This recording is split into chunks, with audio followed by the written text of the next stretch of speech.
What's up, Prize Fight fans? I'm Brian Tong, and this is the prize fight you've all been waiting for. It's a battle between two of the heaviest hitters in the smartphone world. It's prize fight punch-out between Apple's iPhone 5 and Samsung's Galaxy S3 before the Jelly Bean update. Our judges for this fight are senior editor Jessica Duke It Out Dolcourt, senior editor Scott The Bottom Line Stein, and myself, All Night Long Tom.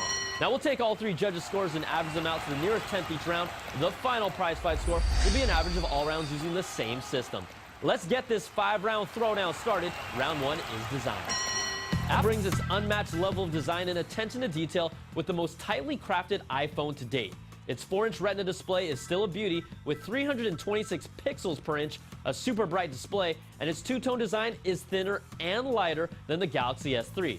You might scoff at its 4-inch screen because it's commonplace now, but we haven't seen one in such a small footprint before.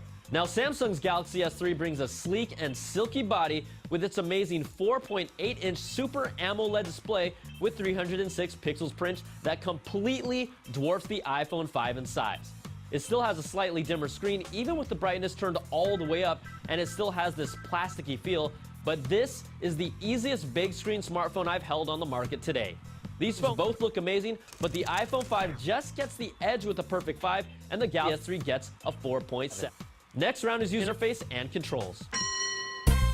Apple brings the same snappy, intuitive interface in iOS 6 with a mostly manual-free experience that's easy as apple pie. Now you have the notifications pull-down menu, and the home button has multiple functions like seeing your currently opened apps or accessing Siri, but Apple still refuses to give us quick access to utilities or any real customization, and it sticks out like a sore thumb.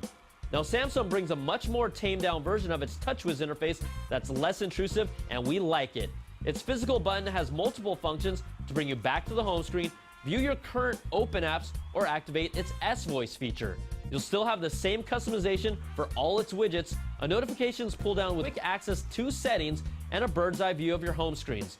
But it still feels a little dated, and we can't wait for a Jelly Bean makeover. The iPhone 5 takes another with a 4.3, and Samsung gets a 3.7. So after averaging 2 rounds, Apple leads by half a point. Next round is features.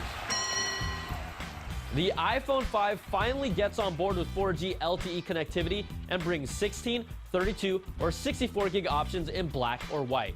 Its dual-core A6 processor is blazing fast, and Siri becomes more useful with sports, movies, and food recommendations, but it still hasn't lived up to the hype.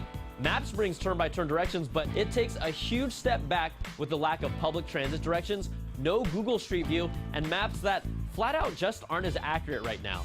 Now, Passbook has big potential even if it's still early on, but the lack of any NFC on the phone might hold it back.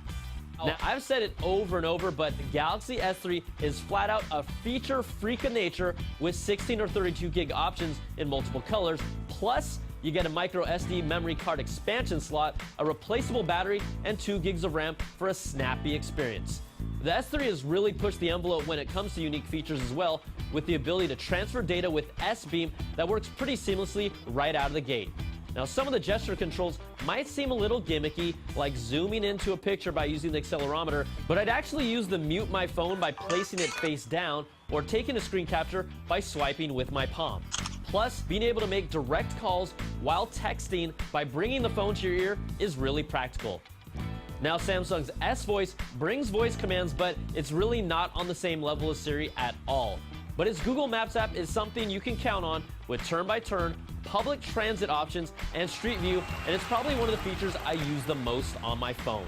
The Galaxy S3 takes this round with a perfect 5. The iPhone 5 gets a 4.3. Next round is web browsing and multimedia.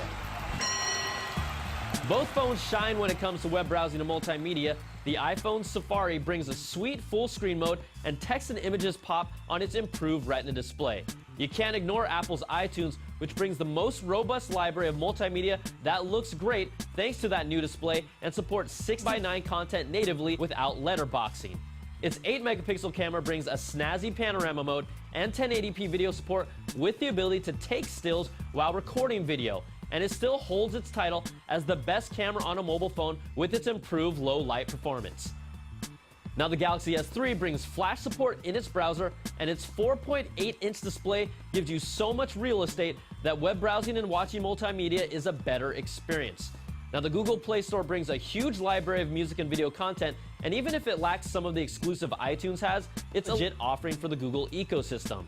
The Galaxy S3's 8-megapixel camera is excellent as well and features more shooting modes, including a buddy share shot mode and 1080p video capture as well.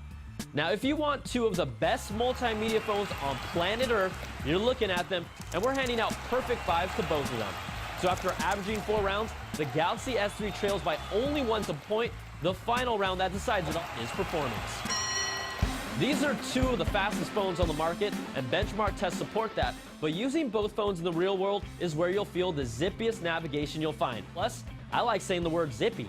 Now, both phones with normal use were able to last us throughout most of the day, but make no mistake, it will still require you to charge them. Call quality was solid on both phones, and 4G LTE performance will vary depending on variables like location and your carrier. These phones are the cream of the crop for 4G phones, and we're calling this round even with the tie at 5.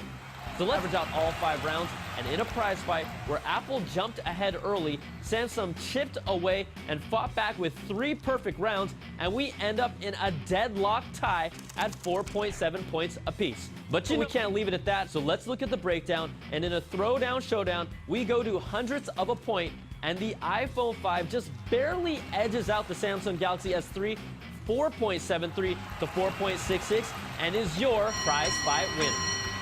These are two amazing phones, and it's impossible for you to go wrong with either one, but this battle is far from over with S3's Jelly Bean update coming soon, and you can be sure we'll be facing these bad boys off one more time. I'm Brian Tong. Thanks for watching, and we'll catch you guys next time for another prize fight.